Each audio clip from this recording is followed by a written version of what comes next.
Bonjour à tous et bienvenue dans cette nouvelle vidéo dans laquelle on va échanger sur est-ce qu'il faut obligatoirement être un professionnel pour investir dans la crypto-monnaie et est-ce que, comme particulier, on peut pas avoir des performances tout aussi honorables. Alors, pas forcément avoir le même niveau d'expertise, mais ce qui a donné envie de faire cette vidéo aussi, c'est que on a vu au cours de l'année dernière que beaucoup de professionnels de l'investissement, notamment dans la crypto-monnaie, des hedge funds, des entreprises centralisées qui, normalement devraient être considérés comme des professionnels, ont fait faillite parce qu'ils avaient des gestions de risques totalement désastreuses. On a aussi, du côté des venture capitalistes, des très grands noms de l'investissement qui ont été associés à des projets qui se sont révélés être des arnaques ou qui n'ont pas fait leur due diligence et qui ont été appâtés par le côté greed un petit peu, non, l'avarice, et qui sont rentrés sur des projets alors que c'est eux-mêmes des grands noms de l'investissement très recommandables et qui en plus parfois ont fait la pub de certains projets, donc vraiment pas top.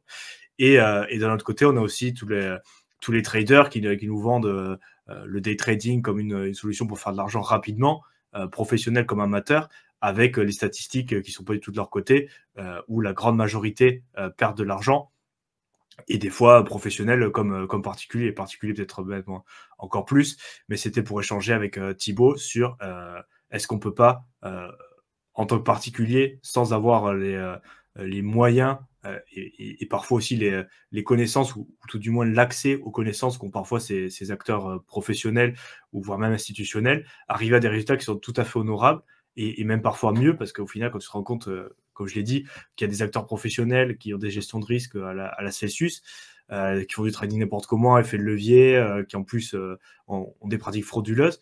Est-ce qu'il n'y a pas des moyens pour un particulier de s'en sortir très honorablement son épingle du jeu, sans pour autant prendre des risques à considérer? Donc c'est un peu ce que je voulais aborder, et on pourra peut-être faire la distinction aussi entre trading et investissement plus long terme. Si ça dit, on peut peut-être commencer par l'aspect trading, où là peut-être on sera Ouais, peut-être vas-y. un peu plus d'accord. Donc là, je pense que sur l'aspect trading, on en parle assez souvent sur la chaîne, mais c'est vrai que là, pour le coup, un particulier, je pense qu'il a beaucoup moins de chances de réussir qu'un pro, notamment du fait des moyens qui sont à la disposition des professionnels, des serveurs hébergés, des données aussi d'études. Il faut savoir que tous les traders, tout ce qu'on voit dans les films, dans les écrans de trading, et c'est ce qui s'appelle les terminals Bloomberg, donc c'est le top du top de la research et de la data qui arrive en temps réel. Les feeds, je crois que ça coûte, je sais plus combien ça coûte, 50 000 euros la licence par an et par écran et par trader. Donc quand tu as déjà 4 ou 5 devant toi, tu peux peut-être avoir 200 000 euros d'abonnement juste pour avoir les données les plus précises du secteur. En plus, tu as toutes des équipes de recherche derrière toi, tu as des algorithmes surpuissants, tu as des données de partout, tu as des données en avance, tu as plein de techniques pour récolter des informations.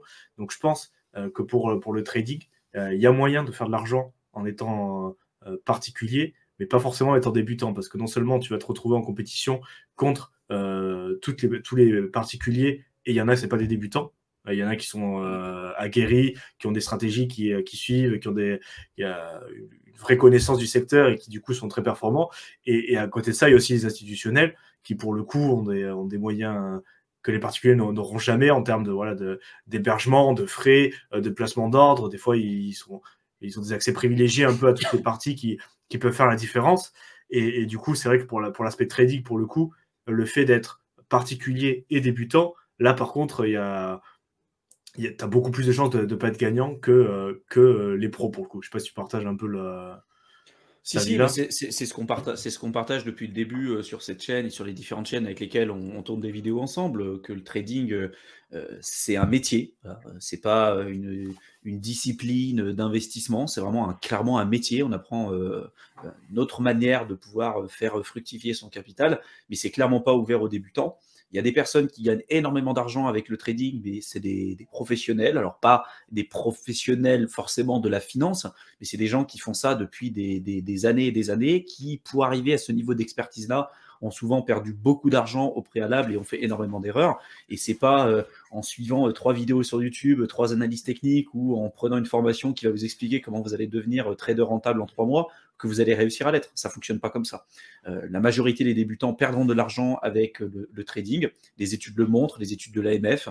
Il y en a plusieurs qu'on vous avait présentées, notamment une qui était plutôt basée sur les services financiers traditionnels, qui montrait en moyenne, c'est des grandes lignes, hein, mais que 90% des traders perdaient 90% de leur capital en moins de 90 jours.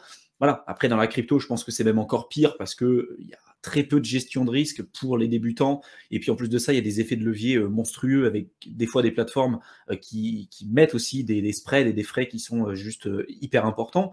Donc, attention, attention. La plupart des gens qui vont vous proposer ce genre de contenu sur Internet, qui vont vous faire croire que vous allez devenir un trader rentable avec la crypto-monnaie ou qu'il faut être un investisseur actif pour investir dans la crypto-monnaie pour obtenir des résultats intéressants, c'est des gens qui ont le seul objectif et le seul intérêt à vous chiller en fait leur lien Bybit ou Femex pour vous faire liquider pour que finalement gagnent de l'argent. C'est que comme ça que ces personnes-là gagnent de l'argent. Et donc moi je trouve ça honteux. On l'a toujours dénoncé avec Théo, Mickaël, etc.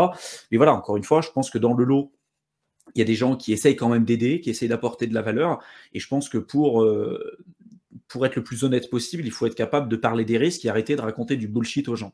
Il y a beaucoup d'études qui montrent, et ça c'est plutôt dans la finance traditionnelle, notamment avec la démocratisation des ETF, c'est pas forcément l'objectif de cette vidéo, mais qui montrent qu'il y a un intérêt quand même pour les particuliers pour obtenir des résultats intéressants, de ne pas essayer de battre le marché, donc de ne pas s'orienter vers une stratégie active, mais plutôt d'être tout simplement le marché en utilisant par exemple des ETF ou des fonds indiciels. Donc ça fonctionne très très bien. Il y a l'étude Spiva qui montre qu'il y a plus de 95% des professionnels de la finance au-delà de 20 ans qui ne sont pas capables de faire mieux que le marché. Donc le benchmark, par exemple le S&P 500, qui est un indice qui représente les 500 plus grandes entreprises américaines. À l'intérieur, vous allez avoir Facebook, Microsoft, Tesla, Amazon, etc.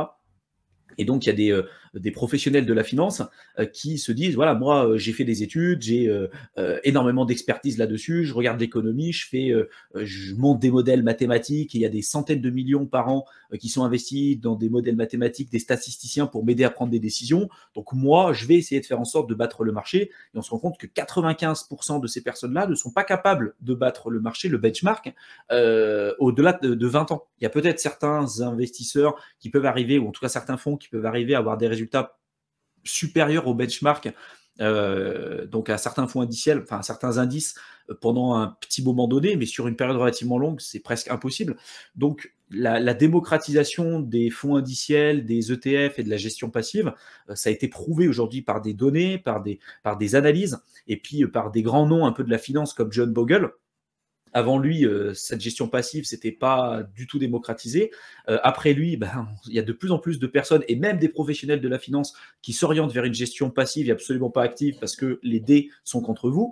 Mais il y a toujours des exemples, et souvent les gens ils vont confondre la probabilité avec la possibilité. C'est-à-dire ils vont prendre, ouais, mais Warren Buffett, il a réussi à le faire, ou Peter Lynch, il a réussi à le faire, ou typiquement, comment il s'appelle, Paul Tudor Jones a réussi à faire mieux que le marché sur des décennies. Ouais, c'est des gens, c'est des cas très spécifiques, c'est des cas d'or dans leur domaine d'activité.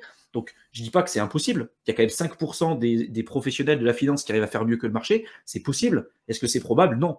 C'est possible de fumer 3 paquets de clopes par jour et de vivre jusqu'à 95 ans. Est-ce que c'est probable? Non.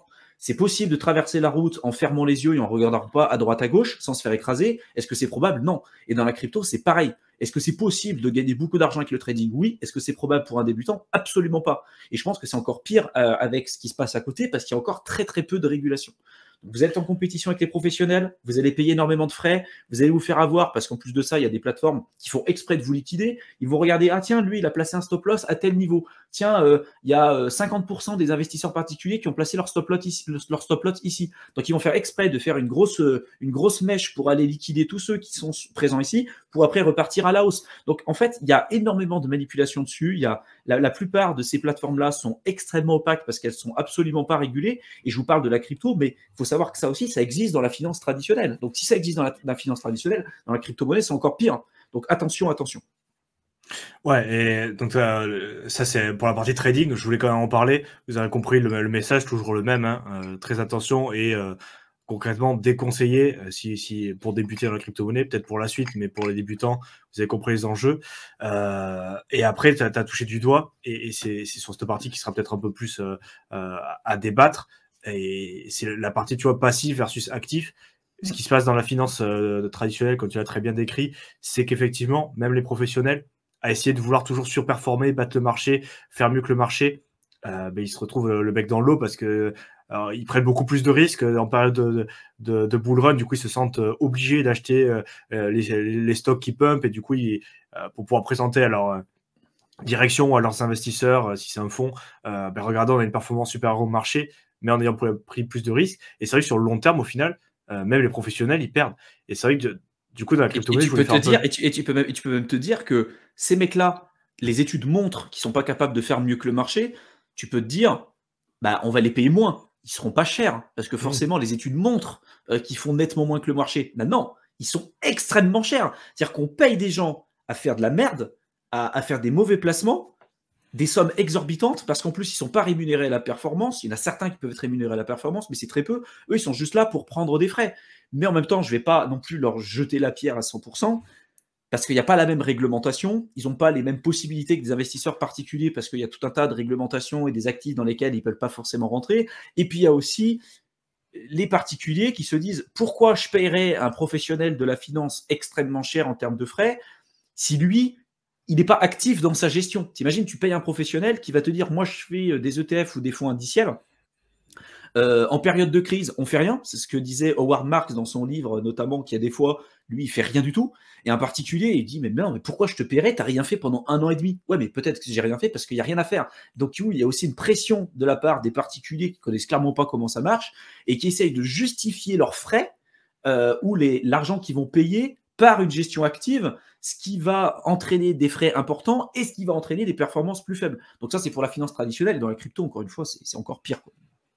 Tout à fait, mais parce qu'ils ont la même approche, tu sais, dans la crypto, les investisseurs professionnels, et il y a aussi beaucoup plus de startups au final, parce qu'il faut se rendre aussi tous les professionnels de l'investissement qui font pas du trading, donc peut-être venture capitaliste, ou qui font du seed funding, qui font des tours de rotation au niveau des startups. Au final, c'est beaucoup de paris parce que il n'y a pas d'entreprise établies qui sont centenaires avec un track record sur plusieurs dizaines d'années avec des dividendes payés. Il y a beaucoup de spéculation et donc du coup, il y a beaucoup de gens qui prennent beaucoup de risques en investissant, faisant du seed capital sur ces entreprises-là, avec, comme on l'a vu sur FTX, des due diligence, et comme on l'a vu avec des exemples qui sont peut-être moins frappants, mais franchement, FTX, c'est le plus marquant, et on prend comme exemple, avec des gens professionnels qui investissent d'ailleurs dans d'autres secteurs d'activité aussi, qui ont mis leur bille là-dedans, et avec des performances pas forcément au rendez-vous, et même en essayant de battre le marché, comme on l'a dit, qui se retrouve le bec dans l'eau à revendre des cryptos, à faire avec une gestion du risque tout simplement désastreuse. Et comme tu as touché à l'ETF, je voulais aussi discuter avec toi de la vision, tu vois, qu'au final, quelqu'un qui est un minimum formé et en crypto-monnaie, qui veut juste faire la performance du marché, qui cherche même pas forcément à surperformer, mais avec les performances clairement du marché des crypto-monnaies sur le long terme, je pense qu'il a clairement ses chances d'avoir déjà une rentabilité qui est très bonne, mais en se contentant, tu vois, du marché. Il n'y a pas forcément besoin de surperformer, parce que comme tu l'as dit, quand on est débutant, on cherche toujours il faut que je fasse plein de trucs, il faut peut-être que je me renseigne encore plus, que je fasse plein d'opérations. Mais la plupart du temps, il n'y a peut-être rien à faire, et tout simplement faire son DCA sur Bitcoin, par exemple, tu vois, c'est peut-être chiant à mourir, parce qu'il y a des ans où tu mets tous les mois, tu vois, tu fais ton transfert, tu cliques, tu achètes, voilà, puis je commence sur, il se passe rien, puis tu continues. Mais est-ce que sur le long terme, au final, tu vois, est-ce que ça vaut pas mieux le coup, cette approche-là, si tu ne le sens pas, tout en ayant peut-être une approche un peu plus active dans suivre les cycles, dans tous les cas, tu vas pas hold 10 ans sans rien faire, à moins que tu sois dans une capacité de pouvoir faire ça, parce que tu n'as pas besoin de cet argent, ou tu as déjà suffisamment de revenus à côté, plutôt que d'essayer de toujours, même en tant que particulier ou professionnel, de participer à toutes les ICO, de revendre, de réinvestir après. Tu vois, Je pense que c'est important de savoir où est-ce qu'on se situe et quels sont nos objectifs. C'est-à-dire que si aujourd'hui, la crypto, c'est ce que je dis tout le temps, ça a été le marché et la classe d'actifs la plus performante de toute l'histoire de l'humanité. Point. Ça, c'est un fait, personne ne peut le réfuter. Par contre, comment expliquer qu'on est sur une classe d'actifs qui a autant surperformé, qui a été autant croissante et qui a permis d'obtenir des résultats juste extraordinaires, où les personnes qui ont participé à cet écosystème, pour la majorité d'entre eux, ont perdu de l'argent? Parce que justement, ils n'ont pas une vision suffisamment objective, parce qu'ils s'orientent beaucoup plus vers une stratégie de trading, et ils n'ont pas un horizon d'investissement sur le long terme. Donc c'est sûr que déjà, avoir un horizon d'investissement sur le long terme, c'est intéressant. Par contre, si on se rend compte que plus de 90-95% des gens aujourd'hui ont des résultats négatifs, donc perdent de l'argent ou des résultats relativement faibles dans la crypto-monnaie. Qu'est-ce qui va faire que vous, aujourd'hui, qu'est-ce que vous allez faire de différent des 95% des personnes qui, eux, n'ont pas de résultats? Et la plupart des gens, et je pense que c'est important d'être honnête avec soi-même, la plupart des gens font rien de plus.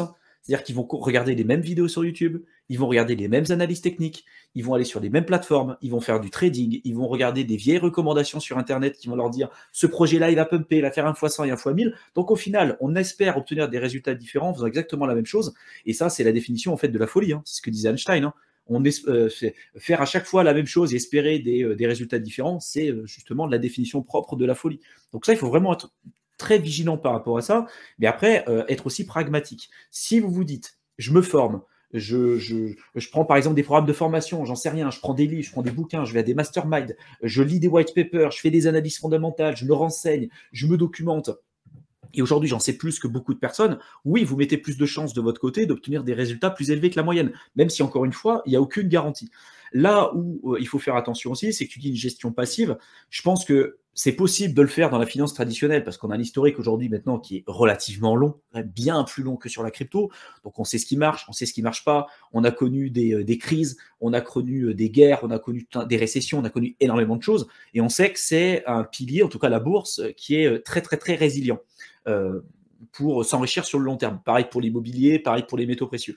La crypto, c'est un accélérateur financier, c'est un moyen de booster vos résultats, mais on n'a pas de recul. Dire demain, tu me dis, tiens, j'investis sur ces projets et je verrai dans 10 ans, 20 ans, 30 ans, tu n'en as aucune idée. Donc, tu ne peux pas t'orienter vers une stratégie passive de la même manière que tu le ferais dans la finance traditionnelle. Donc, je pense qu'il y a un juste milieu à avoir. Oui, à avoir une méthode DCA, de buy and hold, c'est une première approche, mais ça pour moi, c'est pas une stratégie. C'est-à-dire que des gens qui disent je fais un DCA, je fais du buy and hold, c'est ma stratégie, c'est pas une stratégie. Encore une fois, c'est une approche éventuellement d'investissement, mais pour moi, c'est pas du tout une stratégie. Si vous voulez avoir une vraie stratégie, encore une fois, formez-vous. Il faut aller beaucoup plus loin que ça. Je pense que c'est super important. Et derrière, je pense qu'il y a aussi un minimum de gestion active qu'on est obligé de faire, tout simplement déjà pour faire une veille technologique, de se dire bah tiens, le projet dans lequel j'ai investi chaque année, est-ce que le fondamental tient toujours la route, est-ce que ça va toujours dans la bonne direction, etc. etc. C'est un peu de la même manière à faire du stock picking. C'est-à-dire que je parle des ETF tout à l'heure avec un panier d'actions, un panier d'investissement, ça peut être des obligations, peu importe. Mais dans la crypto aujourd'hui, il y a certains indices qui commencent à se développer, comme le DPI par exemple pour le métavers et tout, mais c'est infime. Aujourd'hui, des indices qui permettent de refléter le marché, ça n'existe pas, ou c'est très très peu démocratisé. Peut-être que ça existera par la suite, et auquel cas, ça pourrait être super intéressant d'avoir en fait l'équivalent d'un ETF crypto qui te permet d'avoir je sais pas, le top 100 de CoinMarketCap et de te dire, au final, dès qu'il y en a un qui sort, ça rentre et tout, tu profites. Donc moi, je me dirais, là, encore une fois, pourquoi pas, et on peut rester sur un truc de relativement passif, avec les problématiques que ça engendre. Là, il n'y aura pas le self-custody, il n'y aura pas tous ces trucs-là, mais si c'est quelque chose qui nous intéresse pour la gestion passive, pourquoi pas. Mais attention, c'est-à-dire qu'aujourd'hui, dans la crypto, on n'est pas capable de faire une gestion passive comme ça. Il faut savoir le niveau de risque que vous êtes capable de prendre et la gestion que vous voulez avoir. Si vous vous dites, je veux maximiser mes résultats, ou vous voulez, je ne sais pas, faire un x10, x20 sur votre capital en faisant un DCA sur du Bitcoin sur 5 ans, il y a très peu de chances que ça arrive. Si par contre, vous êtes capable de vous dire, bon, bah, ok, le côté un peu plus sécuritaire, un peu plus sécurisé, on va dire, en termes d'historique. C'est pour sécuriser une partie de mon bag dans le Bitcoin, par exemple, pourquoi pas. Mais derrière, si vous voulez obtenir plus de résultats, il va falloir aller sur des crypto-monnaies plus spéculatives, avec plus de volatilité, donc également plus de gestion. Donc ça aussi, je pense que c'est important de le savoir. Et où est-ce que se situe aussi votre domaine de compétences? Ça ne sert à rien de faire de la DeFi si vous n'êtes pas capable de savoir comment ça fonctionne, si vous n'êtes pas capable de gérer votre MetaMask, votre Ledger, les pools de liquidité, le liquid staking, etc., etc. Donc ça, je pense que c'est important de savoir vos objectifs, vos compétences, les actions que vous êtes capable de mettre en place, la manière dont vous allez gérer votre portefeuille, et si tout ça, c'est en adéquation avec les résultats que vous souhaitez tout simplement avoir. Si c'est pas en adéquation, arrêtez de vous mentir, ou arrêtez de croire ceux qui vont vous vendre des conneries sur Internet, ça marche pas. Tout à fait. Après, c'est vrai que quand je dis passif, le plus passif, qu'on s'entende bien, est-ce que c'est tout à fait ce que tu as indiqué, c'est le plus passif que tu puisses avoir dans la crypto-monnaie. Faire un DCA sur Bitcoin. Mais effectivement, si tu veux avoir de la rentabilité, il faut peut-être penser à sortir aussi. À quel moment tu rentres? Il y a peut-être un moment où il va falloir arrêter ton DCA parce que c'est plus intéressant. Il y a des indicateurs pour le coup là, où tu peux faire de la recherche. Et c'est vrai que d'un autre côté, Bon, mais si tu prends les alcools peut-être du top 10, et encore, c'est peut-être même top 5, tu vas être, bon, plus tu montes, plus ça va être passif parce que tu as peut-être plus d'historique, tu auras moins de changements, les mainnets ils sont déjà sortis, la roadmap elle est plutôt claire, il y aura peut-être des améliorations, même si regarde le top 2 Ethereum, il y a peut-être des trucs à faire, hein, même là il y a pas besoin de changer parce que là ça a été le merge, ça a été fait intelligemment, t'as pas besoin de faire de bridge, t'as pas besoin de faire tout ça, mais il y a d'autres projets, plus tu descends dans le top altcoin, plus tu vas arriver sur des projets qui sont peut-être euh, moins avancés. Donc là, par contre, c'est un suivi très régulier. Mais imagine-toi qu'ils lancent sur une autre chaîne ou qu'ils sont en testnet et si tu n'arrives pas à choper le moment du mainnet et que tu as peut-être un certain moment pour convertir à travers un bridge qui est ouvert que pendant un certain nombre de temps, tu le fais pas, bon, tu as perdu ton argent. S'ils sont sur une autre chaîne qui vont passer en mainnet et il faut bridger, s'ils sont en testnet, pensez à le faire. Est-ce qu'il y a pas il y a plein de choses à suivre et plus tu vas en chercher encore une fois, et c'est le sujet de la vidéo un petit peu aussi, plus tu vas chercher de la rentabilité à surperformer, à battre le marché, parce que techniquement, plus tu vas plus tu baisses dans le top altcoin que tu choisis, plus tu vas sur des choses un peu plus spéculatives, donc plus tu espères théoriquement de la performance, sinon pourquoi tu vas là-dessus. Donc plus il y a de travail à faire, et moins ça va être passif, et du coup, plus ça va être demandé, comme tu l'as dit aussi, plus ça va être chronophage, plus il va falloir se former, et au final, parfois, tu as plus de chances aussi de te faire rect et de ne pas passer beaucoup de temps pour des résultats qui sont peut-être inférieurs à des personnes qui décident d'avoir une approche peut-être un petit peu moins agressive, un petit peu moins. On va chercher de la rentabilité. Je me concentre peut-être sur dans le top 10 des cryptos. Je me renseigne sur 2-3 projets et je mets en place une stratégie, qu'on soit bien clair, semi-passive, peut-être du DCA sur 2, 3, 4, 5 projets que j'ai bien compris, et avec une vraie stratégie sur le long terme, avec profiter des cycles. Hein, concrètement, je mets en place ma stratégie, que ce soit du DCA, que ce soit de la somme forfaitaire, que ce soit ce qui vous correspond plus, avec des points d'entrée de sortie et avec des cycles à répéter. Et je me contente de ça. Et je pense que des personnes qui sont vraiment formées et qui mettent ça en place intelligemment, au final, ils auront plus de résultats et travailleront moins que des personnes qui, justement, essaient d'aller se diversifier et d'adopter c'est pas du trading, tu vois, mais une approche beaucoup plus diversifiée, beaucoup plus, tu vois, small caps, pour faire le parallèle avec l'investissement plus traditionnel, d'avoir une approche, je vais pas investir dans le top 10, je vais aller chercher de la performance avec des fois 100, des fois 200 sur des altcoins du top 200, du top 300, et où ça va être hyper spéculatif. Je vais me diversifier, comme ça je prends pas trop de risques, même si ça veut rien dire du tout.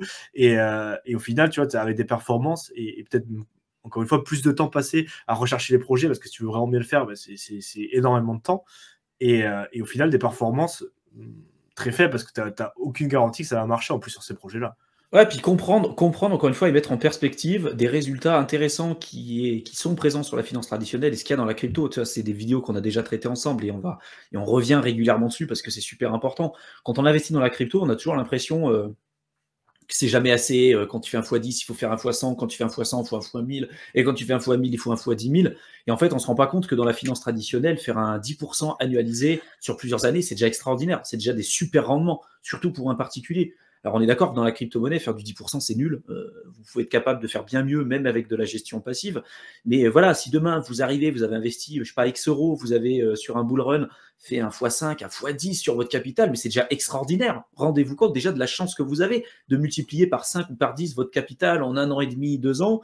Et je pense que c'est possible, c'est atteignable parce qu'on est encore aujourd'hui dans une classe d'actifs très jeune, qui est encore très volatile. Sans doute que dans les prochaines années, même ça sera plus possible. Mais il faut faire attention parce que ce qui a été possible par le passé de faire des x100, x1000 sur la plupart des cryptos, parce qu'il n'y avait personne qui s'y intéressait, c'était quelque chose qui pouvait, entre guillemets, être atteignable, parce qu'en plus de ça, c'était un marché très très jeune, il y avait énormément de débutants, il n'y avait encore pas d'institutionnels. Maintenant, c'est un marché qui se professionnalise quand même de plus en plus, il y a de plus en plus d'individus dessus, c'est un marché qui est beaucoup plus lourd aussi à faire évoluer.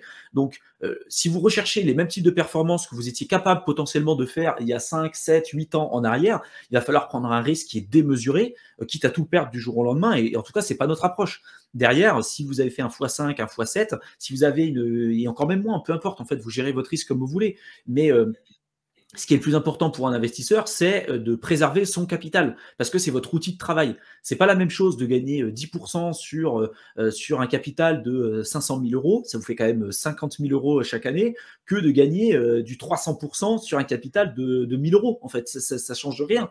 Donc, il faut bien comprendre ça, que si vous arrivez à gagner beaucoup d'argent, ce que je vous souhaite, en faisant les choses correctement, une fois que vous avez un capital conséquent, protégez-le. Et ça, c'est une notion que beaucoup de gens ne comprennent pas. C'est bien de gagner de l'argent, mais c'est bien surtout après de le protéger, ce capital, et de le diversifier, de faire les choses correctement. Parce que si vous avez gagné, et je connais tellement de personnes, moi, qui ont gagné des centaines de milliers d'euros, voire des millions d'euros dans la crypto, et qui du jour au lendemain ont perdu parce qu'ils n'ont pas fait de la gestion de risque, et la seule chose qu'ils connaissaient, c'était je fais des all-in sur des cryptos, ça a marché une fois, ça a marché deux fois, franchement, c'est simple de gagner de l'argent. Ils ont considéré que c'était un événement qui était répétable, qu'on pouvait répéter comme ça au fur et à mesure. Ça a marché une fois, ça a marché deux fois, la troisième fois, ça n'a pas marché. Et du coup, c'est des gens qui restent bloqués là-dedans, qui se disent c'est simple de gagner de l'argent, c'est simple de placer son capital. Donc, la seule chose que je connais, c'est de faire des violines sur des cryptos qui vont faire fois 100, fois 1000. Et dans 20 ans, c'est des gens qui feront encore ça et qui gagneront pas d'argent. Le plus important, c'est un peu la fable du lièvre et de la tortue.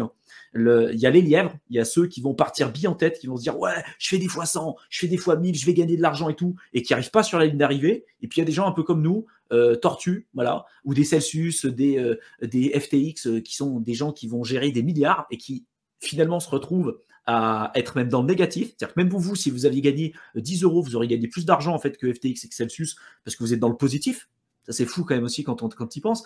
Et donc, vous avez les lièvres qui vont partir hyper vite et qui n'arrivent pas sur la ligne d'arrivée. Et vous avez la tortue, des gens un peu comme nous, qui vont gérer leurs risques, qui vont comprendre comment ils vont investir, qui vont prendre du recul sur les événements, etc., qui vont essayer de se faire leur propre opinion dessus, qui vont devenir autonomes dans leur investissement, qui certes vont pas rechercher à faire des fois 100, des fois 1000, mais qui, eux, pour le coup, ont une plus forte probabilité d'arriver sur la ligne d'arrivée. Et c'est ça vraiment qu'il faut que vous ayez en tête. Ça va peut-être vous prendre plus de temps que la moyenne, mais vous allez voir qu'une fois que vous êtes sur la ligne d'arrivée, vous êtes super content parce qu'il y a beaucoup de personnes qui sont restées sur le carreau et qui vont continuer de rester sur le carreau parce qu'ils considèrent que la crypto, c'est un moyen simple, rapide de devenir millionnaire du jour au lendemain en mettant très peu d'efforts. C'est je mets aucun effort, mais je vais obtenir le plus de résultats possible. Non, ça marche pas.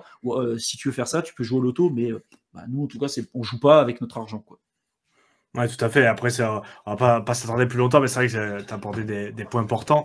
Et comme on dit souvent aussi, tu peux pas t'en vouloir de gagner de l'argent. Et tu te rends compte avec l'âge, et encore en faisant le parallèle avec la finance traditionnelle, plus les gestionnaires de fonds ils sont âgés, au final, tu te rends compte, moins ils font de trade, plus ils sont précautionneux, plus ils sortent tôt, plus les objectifs sont raisonnables. Il y a aussi cette notion de conserver le capital, comme on a évoqué.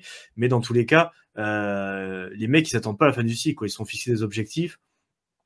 Et quand les gens commencent à s'affoler, à acheter de partout, ils sont juste tous sortis, ou alors ils sont en phase finale de sortir, c'est-à-dire ils ont pris leur bénéf, et toute la partie la plus folle, la plus peut-être intéressante, surtout quand tu es débutant, tu regardes ton portfolio, tu prends des 20%, des 30%, où ça parle de partout, il y a des notifications de partout, c'est vraiment au niveau même sensoriel, j'ai envie de dire, ça te prend, tu vis crypto, tu bouffes crypto, ta vie c'est la crypto, et au final ils sont déjà sortis, ils ont leur capital, leurs bénéfices qui sont raisonnables, voire conséquents, mais ils savent très bien qu'ils n'arriveront pas à estimer le top, et du coup ils sortent bien avant. Et c'est ça qu'il faut faire, au final, c'est avoir cette approche plus raisonnable, avoir sa stratégie d'entrée et de sortie, et au final on pourrait penser que c'est ennuyeux et que c'est chiant, mais en final c'est même plus dur que d'être déjà sorti au final et de voir le truc passer et se dire si j'avais gardé, j'aurais fait un x2 de plus, là j'aurais fait un x3, là j'aurais fait un x10. Donc le problème c'est que peut-être si tu avais attendu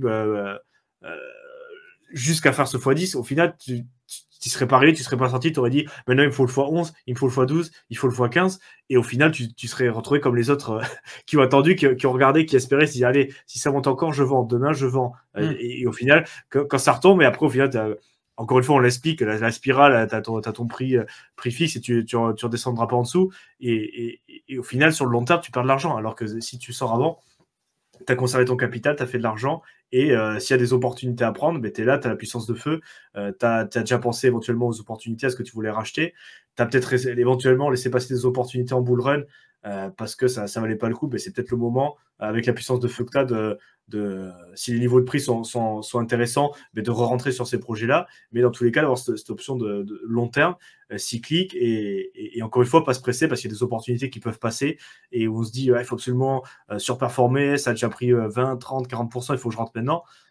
Souvent, c'est pas les bons. Encore une fois, souvent, c'est pas les bons coups, et il vaut mieux faire ces plus-values qui sont peut-être plus humbles que la plupart des gens. Mais après, je pense qu'il y a beaucoup de gens qui mentent aussi sur les groupes, des plus-values qui sont faits. Ouais, Mais voilà, c'est être sûr d'avoir son capital, sûr d'avoir ses plus-values, et à partir de là, bon, ben oui, tu aurais peut-être pu faire mieux, mais au moins tu l'as. C'est pas sur le papier, c'est pas des chiffres sur l'application mobile. T'as cette valeur qui est gardée, et tu peux t'en servir. Et ça, c'est le plus important au final dans cette vision long terme. Et c'est là, je pense que les particuliers qui ont cette approche-là, ils peuvent faire tout aussi bien que certains professionnels qui justement vont chercher plus de risques, parce que ils sont obligés, parce que il faut qu'ils proposent des rendements, par exemple, sur un actif qui en propose pas, donc il faut qu'ils aillent faire des trading, il faut qu'ils prennent du risque.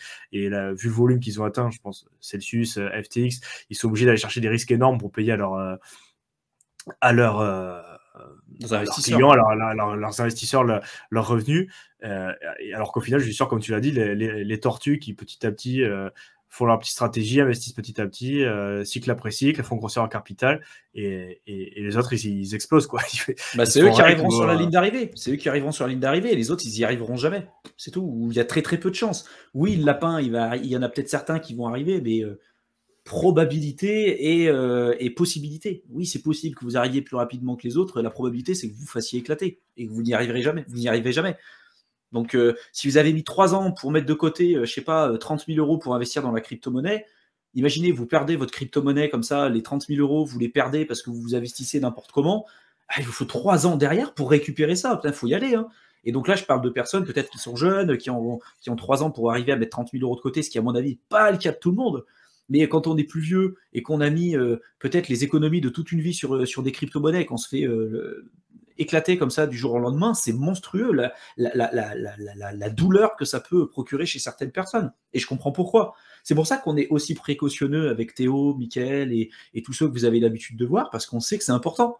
Et que c'est pas, nous, en tout cas, ça serait vous mentir de vous dire qu'on gère notre argent comme ça n'importe comment. On fait des gros leads, on fait des gros machins, on a fait des erreurs, bien évidemment qu'on a fait des erreurs. Mais on sait qu'il y a des trucs qui ne fonctionnent pas. Et c'est honteux, moi je trouve, des fois, de voir sur YouTube des gens qui connaissent rien. Il y a des gens, des fois, ils parlent de crypto. Les mecs, avant, ils s'occupaient, ils faisaient de la pêche. Et d'un coup, ils commencent à parler de crypto parce que tout le monde parle de crypto. Putain, soyez vigilants. Et faites attention aux personnes que vous allez écouter. En bull run, ça va être encore pire. Il y a des gens là, comme ça qui vont se réveiller, des influenceurs type Nabila et tout, qui vont commencer à parler de crypto en vous disant « Ah, c'est super, il y a une super crypto qui est sortie. » Et je comprends pas les gens qui investissent là-dessus et qui suivent les recommandations de ces personnes. Tu te dis « Putain, les mecs, ils ont 3 QI, c'est pas possible. » Mais non, en fait, il y a même des gens, je sais pas, ils suivent aveuglément les autres. J'espère que ça sera pas votre cas. Parce que si c'est ça, vous ferez partie, même pas des lièvres, vous n'aurez même pas passé la ligne de début, en fait. Vous aurez explosé dès le départ. Donc, voilà.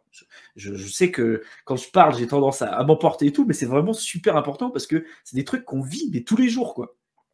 Tout à fait. Et puis dans une optique de préparer le bull run, je pense qu'il y aura d'autres vidéos dans ce cas-là, on le répétera jamais assez.